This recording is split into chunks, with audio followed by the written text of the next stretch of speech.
बचपन से ही स्कूल में पढ़ते आए हैं, कभी इंडियाज रिचेस्ट पर्सन तो कभी वर्ल्ड रिचेस्ट पर्सन।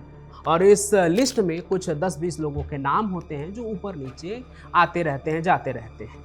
लेकिन आज जब गैंगस्टर, माफिया और डॉन्स के इनकम को देखता हूँ तो लगता है कि बड़े बड़े बिजनेस की कमाई भी इन लोगों के आगे कुछ भी नहीं है। आप याद कीजिए ना, जब अतीक अहमद के मौत के बाद राज खुला तो पता चला कि उसके पास चुनावी हलफनामे से करीब 400 गुना ज़्यादा, करीब 11,684 करोड़ रुपए की संपत्ति थी। मुख्तार अंसारी की भी लगभग 600 करोड़ रुपए की संपत्ति तो बहुत पहले ही जब्त की जा चुकी है। अब यहाँ एक बात सोचिए कि जब लोकल बाहुबली और माफिया के पास इतना पैसा है, जिसमें 10 बड़ी बड़ी कंपनी खड़ी हो जाए और हजारों लोगों को रोजगार मिल जाए, तो उस दाऊद इब्राहिम के पास कितना पैसा होगा, जिसके लिए लोग तो कमेंट करते हैं कि अरे लॉरेंस बिश्नोई तो उसके आगे दूध पीता बच्चा है। दाऊद नहीं, दाऊद भाई कहो।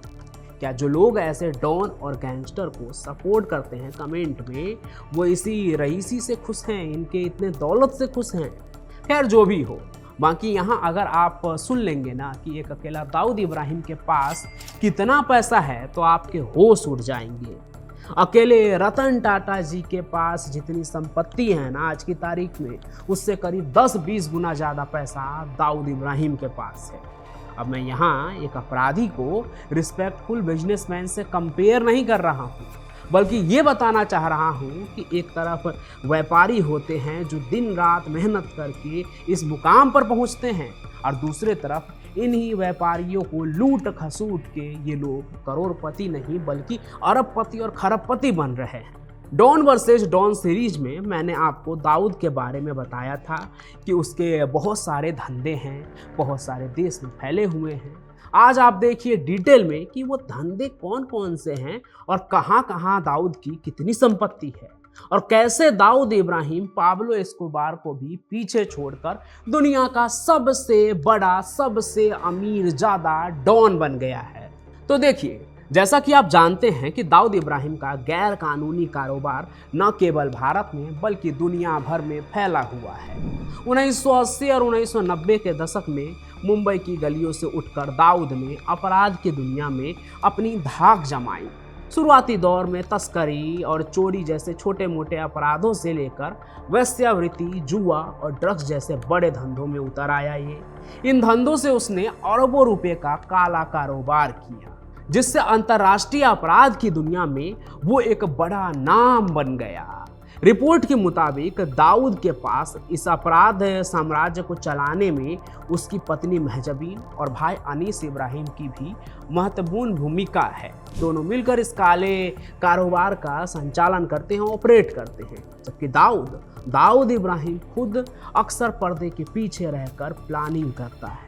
2023 में जब दाऊद के मौत की अफवाह उड़ने लगी तो उसके बहन हसीना पारकर के बेटे ने NIA के पूछताछ में बताया कि दाऊद कराची में रहता है और उसने दूसरी शादी भी की है।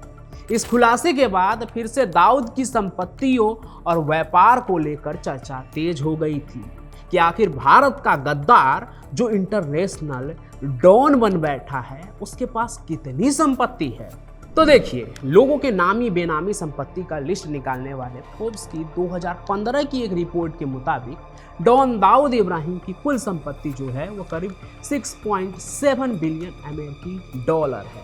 यानी भारतीय मूल्यों में मैं आपको बताऊं तो लगभग 55,000 करोड़ रुपए वो आंकी गई है। मतलब समझ रहे हैं आप, भारत के सबसे अमीर 25 लोगों के लिस्ट में भी दाऊद इब्राहिम कईयों से ऊपर होगा।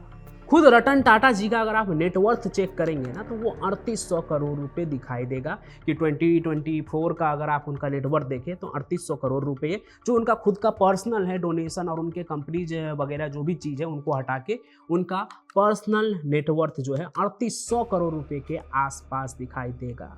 और दूसरी तरफ दाऊद इब्राहिम को देख लीजिए, 2015 में ही उसके पास लगभग 60,000 करोड़ रुपए की संपत्ति थी।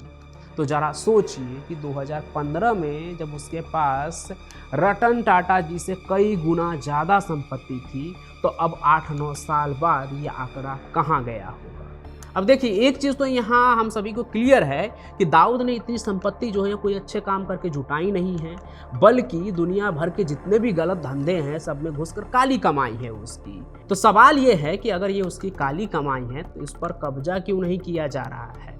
तो आइए अब इस बात को भी समझते हैं। तो मीडिया रिपोर्ट्स के मुताबिक दाऊद के पास पाकिस्तान के कराची में 3 आलीशान घर है।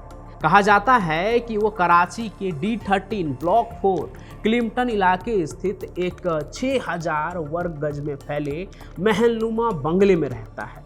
ये इलाका जो है वो नो ट्राइपास जोन के तहत आता है, जिसका मतलब है कि वहाँ आम लोगों की एंट्री नहीं है। पाकिस्तान के ही जो सिविलियंस है वो इस इलाके में नहीं जाते हैं। ये पाकिस्तानी रेंजर्स द्वारा सिक्योर इलाका है। मतलब ये क्षेत्र इतना सुरक्षित है कि दाऊद वहाँ किसी भी बाहरी खतरे के बिना डर के वहाँ रहता है। एक तरह से उसका सुरक्षा घेरा है और वहाँ वो खुद को महफूज महसूस करता है पाकिस्तान। और ये तो बात हुई पाकिस्तान की, लेकिन दाऊद का कारोबार सिर्फ एक देश तक सीमित नहीं है। ऐसा नहीं है कि वो भारत का गद्दार है, भारत में बहुत गलत काम करके, भारत के साथ धोखा करके वो दुश्मन देश पाकिस्तान में बैठा है और वहीं छुपा है।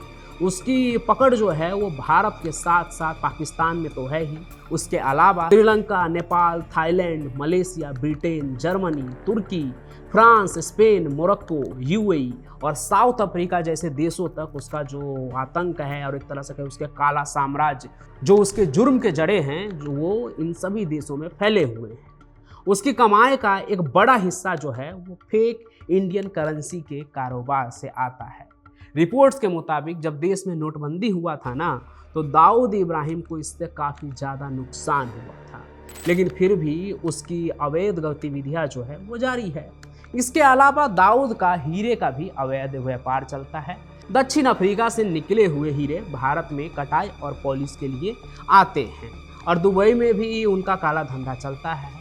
हालांकि कहते हैं कि अब इस धंधे को उसने दुबई में बंद कर दिया है, जो छोटा शकील देख रहा था, लेकिन वो अब भी भारत में अपना जो अपराध सिंडिकेट है वो ऑपरेट करता है। उसके तहत बहुत सारे काले धंधे वो आज भी करता है, जिसमें उसके करीबी कई लोग शामिल हैं। छोटा शकील हुए, उसका भाई अनीस इब्राहिम, ये सभी चीज़ ऑपरेट करते हैं पाकिस्तान में बैठे बैठे ही या भारत से कहीं दूर बैठे बैठे। इसके अलावा भी दाऊद की कुछ संपत्ति भारत में थी, जिसमें कुछ होटल थे, कुछ ज़मीन थे और कुछ उसके एसेट्स भी थे, जिसे सीज भी कर लिया गया। लेकिन दुनिया भर में ऐसे 50 देश मौजूद है जहां दाऊद का आज भी कई संपत्ति है, वो वहां जाता है और वहाँ उसका धंधा भी चलता है। कई देश के नाम आपने ऊपर सुने भी, और भी कई देश है, सबका नाम तो यहाँ नहीं लिया जा सकता है क्योंकि वीडियो काफ़ी लंबी हो जाएगी। वैसे इन सभी चीज़ों के अलावा दाऊद एक और लिस्ट में टॉप पर है। आपको बता दूं कि दुनिया के सबसे अमीर गैंगस्टरों की जो लिस्ट है ना, उसमें भारत का ये कुख्यात अंडरवर्ल्ड डॉन दाऊद इब्राहिम जो है उसका नाम तीसरे नंबर पर आता है। पहला नाम है पाब्लो एस्कोबार का, जो कोलंबिया के सबसे खतरनाक ड्रग तस्करों में से एक था।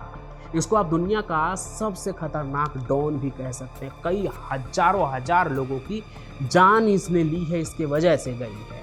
पाब्लो एस्कोबार के पास कहते हैं कि अरबों डॉलर की संपत्ति थी, यानी हजारों नहीं लाखों करोड़ रुपए की संपत्ति। लेकिन वो 1993 में ही मारा गया था एक ऑपरेशन के तहत। वही इस लिस्ट में जो दूसरे नंबर पर नाम है वो अमाडो कैरिलो फैंटस का है, जो लॉर्ड ऑफ द स्काइज के नाम से भी जाना जाता था। वो मैक्सिकन ड्रग तस्करी का सरगना था, जिसके पास भी अरबों की दौलत थी। लेकिन सच्चाई ये है कि वो भी अब जीवित नहीं है, मर चुका है। इसलिए अगर आज के समय की बात करें तो दाऊद इब्राहिम ही एक ऐसा जिंदा डॉन है जिसके पास सबसे ज़्यादा संपत्ति है। उसकी धन दौलत और अंतर्राष्ट्रीय नेटवर्क उसे न केवल भारत बल्कि पूरी दुनिया में कुख्यात बनाती है। उसके आपराधिक साम्राज्य ने उसे एक वैश्विक अपराधी का दर्जा दिलाया है। हालांकि ऐसी संपत्ति होने से कोई फायदा नहीं है, जिसने उसे अपने देश का गद्दार बना दिया।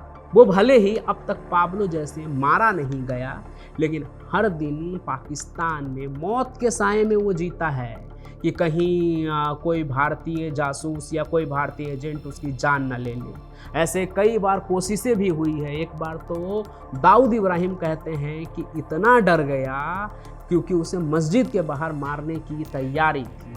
उसके बाद तो कहते हैं डर के मारे वो कई दिनों तक घर से बाहर नहीं निकला, उस मस्जिद में भी नहीं गया वो जहाँ वो रोज़ नमाज़ पढ़ने जाया करता था। तो बाकी आपको कैसी लगी आज की ये कहानी, जिसमें हमने आज दाऊद के नेटवर्थ की बात की कि उसके पास ये काली कमाई करके लोगों को मार के पीट के और एक तरह से कहें जुर्म का साम्राज्य फैलाकर उसके पास इतना पैसा है। क्या इसके बारे में आपने कभी सोचा था, या जब कभी भी आप ऐसा सुनते हैं कि इतने लाख करोड़ रुपए इन एक तरह से कहें तो गद्दार लोग जो अपराधी है, गैंगस्टर है, डॉन है, इनके पास इतने पैसे होते हैं, तो आप क्या सोचते हैं ये कमेंट करके ज़रूर बताइएगा। लेकिन मैं फिर भी अभी भी यही कहूँगा कि ऐसे पैसों के होने से ना होना अच्छा है जो आपको देश का गद्दार बना दे। वैसे पैसों का तो कोई मतलब ही नहीं, वैसे अमीरी का भी कोई मतलब नहीं है। बाकी आप क्या सोचते हैं कमेंट जरूर कीजिए, इस कहानी को लाइक कीजिए, ज़्यादा से ज़्यादा शेयर कीजिए इसे, हमारे चैनल क्राइम कनेक्ट को सब्सक्राइब भी जरूर कर लीजिए। मैं पंचम प्रकाश आपको मिलता रहूँगा क्राइम की ऐसी ही किसी और कहानी के साथ किसी और सफ़र में। तब तक के लिए आपका बहुत बहुत धन्यवाद।